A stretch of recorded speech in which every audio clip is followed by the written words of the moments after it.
Good evening students. இன்றைக்கி நம்ம பார்க்கக்கூடியது ஆவரேஜ் ரேட் ஆஃப் ரிட்டர்ன். இதுக்கு வந்து இன்னொரு நேம் வந்து அக்கௌண்டிங் ரேட் ஆஃப் ரிட்டர்ன் அப்படின்னு சொல்லுவாங்க. ஆவரேஜ் ரேட் ஆஃப் ரிட்டர்னாலும் சரி, அக்கௌண்டிங் ரேட் ஆஃப் ரிட்டர்னாலும் சரி. இப்போ வந்து ஒரு ப்ரொபோசல் கொடுத்துருப்பாங்க. அதாவது ப்ராஜெக்ட் எக்ஸ், ப்ராஜெக்ட் ஒய் அப்படின்னு சொல்லி ரெண்டு ப்ரொபோசல் இருக்குது. இந்த ரெண்டு ப்ரொபோசலில் எந்த ப்ரொபோசலை வந்து ஸோ ஹை ரிட்டர்ன் ஆன் இன்வெஸ்ட்மெண்ட்டுக்கு நம்ம எடுத்துக்கலாம் அப்படின்னு சொல்லி கொடுத்துருவாங்க. இப்போ இன்வெஸ்ட்மெண்ட் அப்படின்றது ப்ராஜெக்ட் எக்ஸ்க்கு வந்து 40,000, ப்ராஜெக்ட் ஒய்க்கு வந்து 50,000 இருக்குது. ப்ராஜெக்ட் எக்ஸுக்கு 40, ப்ராஜெக்ட் ஒய்க்கு வந்து 50,000. இப்போ இந்த ப்ராஜெக்ட் எக்ஸோட so net profit for the year, அதாவது மொத்தம் வந்து 5 வருஷத்துக்கு கொடுத்துருக்காங்க. ஆனால் ப்ராஜெக்ட் எக்ஸை பொறுத்தளவுக்கு 4 வருஷம் தான் நமக்கு ப்ராஜெக்ட் இருக்குது, நெட் ப்ராஃபிட் இருக்குது. 8,000, 6,000, 7,000, 9,000. ப்ராஜெக்ட் ஒய்க்கு வந்து 12,000, 10,000, 18,000, 10,000, 20,000 அப்படின்னு சொல்லி கொடுத்துருக்காங்க. ஸோ இப்போ முதல்ல நீ என்ன பண்ணணும் அப்படின்னா, ப்ராஜெக்ட் எக்ஸுக்கு வந்து average annual profit as usual எப்படி வந்து ஒரு நெட் ப்ராஃபிட் வந்து கொடுத்துருக்கக்கூடிய இயருக்கு வந்து ஆவரேஜ் ப்ராஃபிட் பார்க்குறியோ அதே மட்டும் பார்க்க போகிறோம். இப்போ ப்ராஜெக்ட் எக்ஸுக்கு வந்து 4 வருஷம் தான் கொடுத்துருக்காங்க. 8,000, 6,000, 7,000, 9,000. இதை எல்லாத்தையும் ஆட் பண்ணி 4ஆல் டிவைட் பண்ணுறேன். எதுக்காக 4ஆல் டிவைட் பண்ணுறேன் அப்படின்னா, ஸோ நெட் ப்ராஃபிட் அப்படின்றது 4 இயர்ஸுக்கு மட்டும்தான் கொடுத்துருக்காங்க ப்ராஜெக்ட் எக்ஸுக்கு.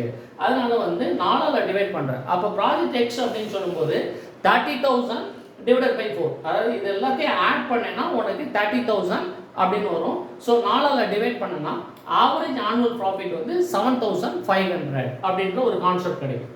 இப்போ ஏஆர்ஆர் அப்படின்றதுக்கு ஃபார்முலா என்ன அப்படின்னா, average annual profit divided by average investment into 100. நல்லா நான் வச்சுங்க, average annual profit divided by average investment into 100. அப்போ ஆவரேஜ் ப்ராஃபிட் அப்படின்றது நமக்கு 7,500 இருக்கு. ஸோ ஆவரேஜ் இன்வெஸ்ட்மெண்ட் அப்படின்றது ப்ராஜெக்ட் எக்ஸுக்கு வந்து 40,000.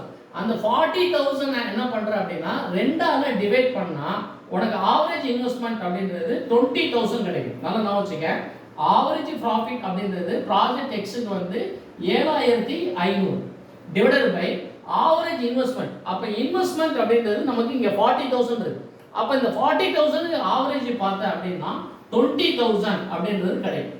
ஸோ இன்ட்டு 100 மறந்துடாத, ஃபார்முலாவில் உள்ளதை இன்ட்டு 100 அடிச்சு சுருக்கினேன் அப்படின்னா 37.5% அப்படின்றது ப்ராஜெக்ட் எக்ஸுக்கு கிடைக்கும். ஸோ சேம் கான்செப்ட் ப்ராஜெக்ட் ஒய்க்கு பார்க்கும்போது ஆவரேஜ் ப்ராஃபிட் அப்படின்றது 12,000, 10,000, 18,000, 10,000, 20,000. ஸோ இதை வந்து 5 இயர்ஸால் டிவைட் பண்ணுறேன். ஸோ 5 இயர்ஸால் டிவைட் பண்ணும்போது எதுக்காக 5 இயர்ஸ் அப்படின்றது உனக்கு தெரியுது, ஏன்னா 5 வருஷம் கொடுத்துருக்காங்க. அப்போ 5 வருஷத்துக்கு உண்டான ப்ராஃபிட்டை ஆட் பண்ணால் 70,000. ஸோ 70,000 5ஆல் டிவைட் பண்ண அப்படின்னா 14,000. அப்போ same concept. So average rate of return, so நமக்கு average annual profit 14,000. So average investment எப்படி 25,000 எப்படி கால்குலேட் பண்ணுறோம்?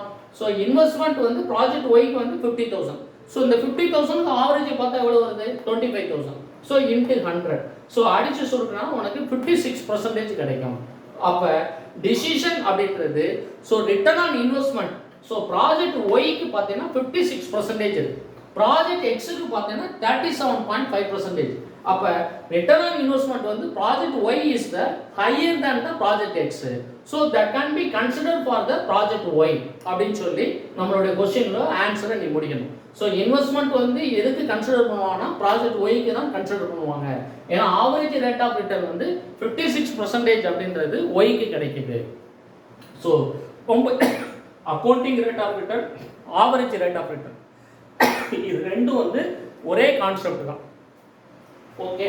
ஸோ ப்ராஜெக்ட் எக்ஸ் மட்டும் கொடுத்துருக்காங்க சார், எனக்கு ஒய் கொடுக்கல அப்படின்னா ஒன்றும் பிரச்சனையே கிடையாது. டைரெக்டாக வந்து ப்ராஜெக்ட் எக்ஸுக்கு மட்டும் ஒரு ஆன்சரை போட்டுங்க.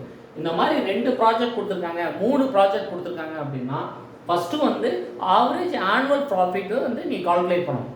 ஆவரேஜ் ஆனுவல் ப்ராஃபிட் வந்து எவ்வளோ வருது, அதை வந்து எத்தனை வருஷத்துக்கு கொடுத்துருக்காங்களோ அதால் டிவைட் பண்ணிக்கிறேன். So that is called the average profit. So average investment வந்து இன்வெஸ்ட்மெண்ட்டை வந்து 2ஆல் டிவைட் பண்ண அப்படின்னு சொன்னோம். அதாவது opening investment plus closing investment, இதை வந்து 2ஐயும் கூட்டி 2ஆல் டிவைட் பண்ணுறது தான் ஆவரேஜ் இன்வெஸ்ட்மெண்ட்டு. அப்போ ஏஆர்ஆர் ஃபார்முலா வந்து என்னது? Average annual profit divided by average investment into 100 அப்படின்னு பார்த்து எவ்வளோ வருதுன்னு பார்த்துங்க. அதே கான்செப்ட் ப்ராஜெக்ட் ஒய்க்கு பயன்படுத்து. ஸோ ப்ராஜெக்ட் ஒய்க்கு எவ்வளோ பர்சன்டேஜ் வருதுன்னு பாரு. இந்த return in consider the investment அப்படின்றது எந்த ப்ராஜெக்ட்டுக்கு அதிகமாக இருக்கோ அதை தான் வந்து it will be take the decision. Okay, so இதில் உனக்கு ஏதாவது டவுட்ஸ் இருந்ததுன்னா நீ வந்து கமெண்ட்ஸில் போட்டு விடு. Okay, thank you.